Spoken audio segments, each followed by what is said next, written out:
बिस्मिल्लाहिर्रहमानिर्रहीम। अस्सलाम वालेकुम dear student, mister Nadeem Ahmed is here. तो आज हम अपने फर्स्ट चैप्टर बायोलॉजी के फर्स्ट चैप्टर 10th क्लास का पहले चैप्टर स्टार्ट करते हैं। तो पहला चैप्टर है हमारा गैसेस एक्सचेंज। तो पहले नंबर पर हमने लेक्चर नंबर 1 के अंदर पढ़ा बेसिक डेफिनेशन जो थी, उसमें सेलुलर रेस्पिरेशन की डेफिनेशन थी, ब्रीथिंग की डेफिनेशन थी और गैसेस एक्सचेंज की डेफिनेशन थी।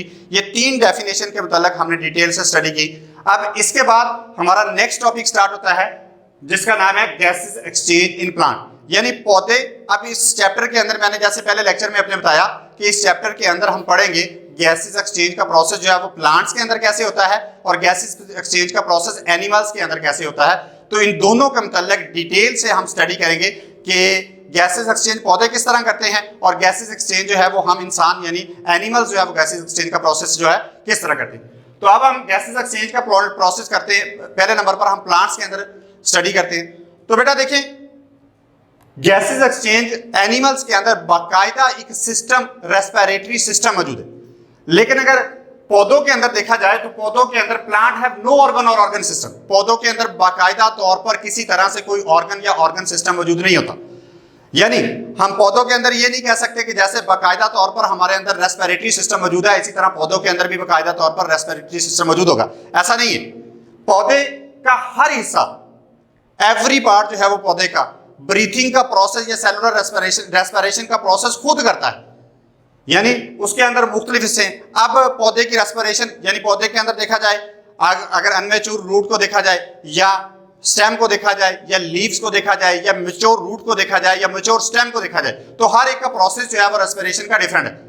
तो सबसे पहले नंबर पर हम स्टडी करते हैं कि पौधे के अंदर रेस्पिरेशन का प्रोसेस यानी लीव्स के अंदर और अनमेच्योर जो या यंग स्टेम जो है उनके अंदर ये प्रोसेस जो है वो किस तरह होता है। अब सबसे पहले नंबर पर रेस्पिरेशन का प्रोसेस जो है पौधे करते हैं, उसमें जो पहली चीज आती है वो है हमारे पास बेटा स्टोमेटा। ठीक है, हम देखते हैं स्टोमेटा के मतलब। अब स्टोमेटा क्या है? स्टोमेटा पत्ते की निचली जानब पाए जाने वाले छोटे छोटे सुराख हैं जिन्हें हम अपनी नेक्ड आई से नहीं देख सकते। इन स्टोमेटा के जरिए पौधा जो है वो गैसेस एक्सचेंज का प्रोसेस करता है। गैसेस एक्सचेंज जो है उन स्टोमेटा के जरिए की जाती है। अब ये स्टोमेटा पाए कहां पर जाते हैं? Present in their epidermis. अब लीव्स या स्टेम उनके एपिडर्मिस के अंदर ये स्टोमेटा पाए जाते हैं। अब स्टोमेटा प्रेजेंट कहां यानी किन में पाए जाते हैं? लीव्स में और यंग स्टेम्स में। अब अगर स्टेम जो है वो मैच्योर हो जाती है तो वहां पर स्टोमेटा मौजूद नहीं होंगे, बल्कि वहां पर उनका प्रोसेस अलग हो जाएगा। वो मैं नेक्स्ट आपको बताता हूं। तो अभी हम बात कर रहे हैं सिर्फ लीव्स और यंग स्टेम्स की। तो लीव्स और यंग स्टेम्स के अंदर स्टोमेटा जो हैं वो पत्ते के निचली जानब पाए जाते हैं और गैसेस एक्सचेंज का प्रोसेस करते हैं। देखिए, हमें 9th क्लास के अंदर भी हमने पढ़ा था कि इनर सेल ऑफ लीव्स यानी mesophyll cell and stem have air spaces. अब इसके अलावा स्टोमेटा के अलावा भी आगे छोटे छोटे सुराख होते हैं जिन्हें हम एयर स्पेसेस कहते हैं और ये भी पौधे की रेस्पिरेशन के अंदर उसकी हेल्प करते हैं। यानी गैसेस एक्सचेंज, गैस को लेकर जाना और गैस को बाहर लाने का अमल में ये भी पौधे के रेस्पिरेशन के प्रोसेस में उसकी हेल्प करते हैं। अब मेसोफिल सेल क्या थी? मेसोफिल सेल पत्ते के अंदर वो जगह है जहां पर फोटोसिंथेसिस का अमल होता है। अब रेस्पिरेशन करता क्यों है पौधा? तो रेस्पिरेशन का अमल जो है वो इसलिए किया जाता है कि पौधा फोटोसिंथेसिस के जरिए खुराक तैयार करता है। यानी हमें पता है, हमने पिछली क्लासेस के अंदर ये बात पढ़ी है कि फोटोसिंथेसिस के अमल में कार्बन डाइऑक्साइड, वाटर, क्लोरोफिल और सूरज की रोशनी, ये 4 चीजें इंपॉर्टेंट तरीन चीजों में शुमार होती हैं। इनमें से कोई भी एक चीज मिस हो जाए तो फोटोसिंथेसिस का प्रोसेस जो है वो रुक जाता है।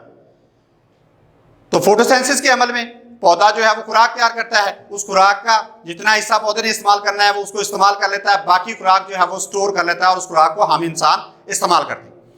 तो यहां पर देखा जाए तो रेस्पिरेशन के प्रोसेस के जरिए क्या किया पौधे ने?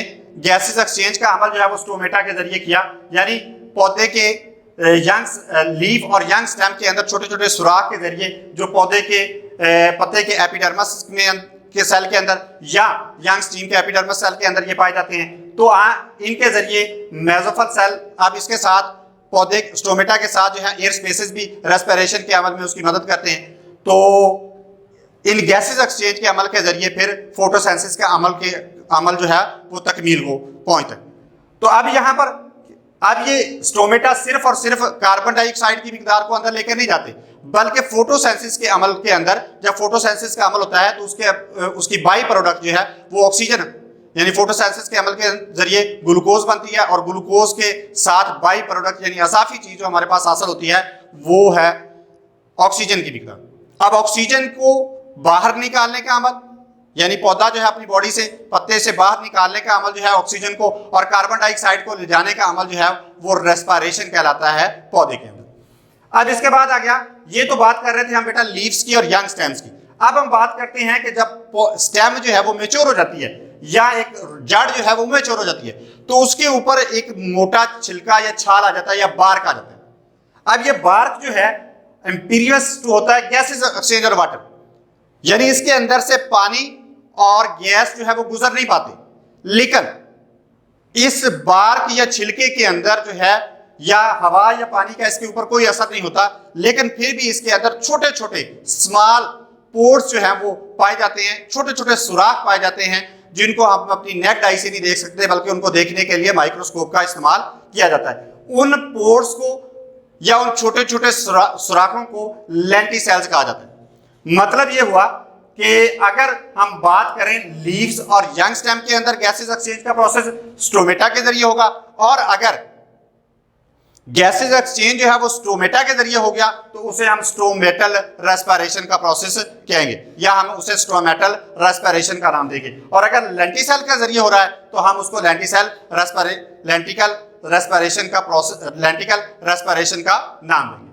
तो आप देखिए बेटा, पौधा जो है उसको आमतौर पर दो सिचुएशंस का सामना करना पड़ता है। उसको एक डे टाइम और एक नाइट टाइम, यानी दिन के वक्त और रात के वक्त पौधे को दो सिचुएशन का सामना करना पड़ता है। अब दिन के वक्त क्या है? दिन के वक्त सूरज की रोशनी होती है।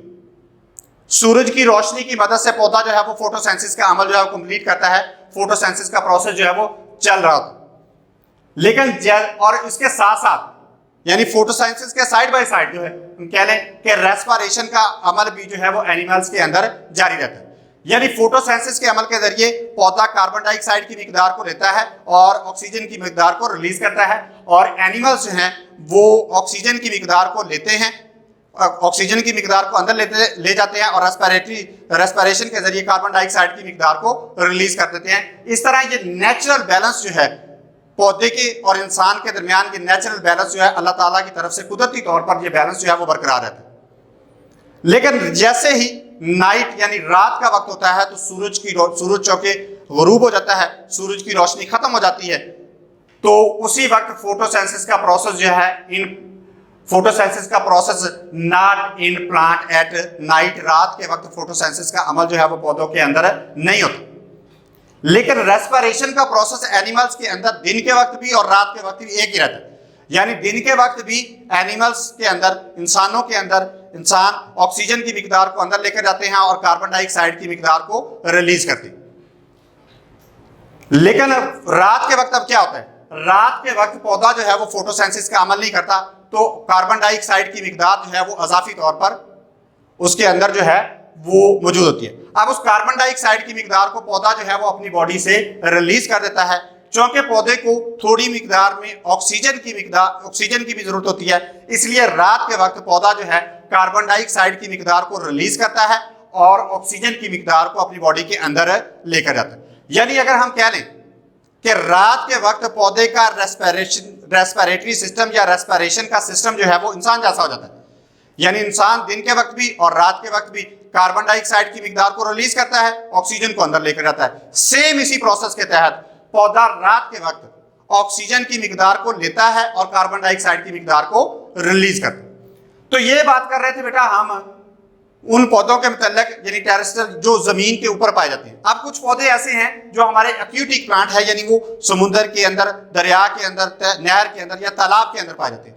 तो उनकी रेस्पिरेशन का प्रोसेस क्या होगा? जाहिर है जो पौधे समुद्र के अंदर, दरिया के अंदर या नहरों के अंदर या तालाब के अंदर पाए जाते हैं, सूरज की रोशनी के जरिए वो भी फोटोसिंथेसिस का अमल करते हैं। तो फोटोसिंथेसिस का अमल जब पौधा करेगा तो बाई प्रोडक्ट के तौर पर ऑक्सीजन प्रोड्यूस होगी और वो पौधा जो है वो ऑक्सीजन की मिकदार को रिलीज करेगा। तो डिसॉल्व ऑक्सीजन इन वाटर, अब ये डिसॉल्व ऑक्सीजन जो है जो पौधा ऑक्सीजन की मिकदार को, यानी एक्यूटिक प्लांट जो हैं जो ऑक्सीजन की मिकदार को पानी के अंदर रिलीज कर रहे हैं, तो एक्यूटिक एनिमल्स जो हैं उस ऑक्सीजन की मिकदार को उस ऑक्सीजन को अपने रेस्पिरेशन के प्रोसेस के अंदर उसको अपने बॉडी के अंदर लेकर जाएंगे और वो कार्बन डाइऑक्साइड की मिकदार को रिलीज करेंगे। इस तरह रिलीज कार्बन डाइऑक्साइड और कार्बन डाइऑक्साइड की मिकदार जो है वो रिलीज की जाएगी, यानी कार्बन डाइऑक्साइड की मिकदार जो है वो रिलीज करेंगे।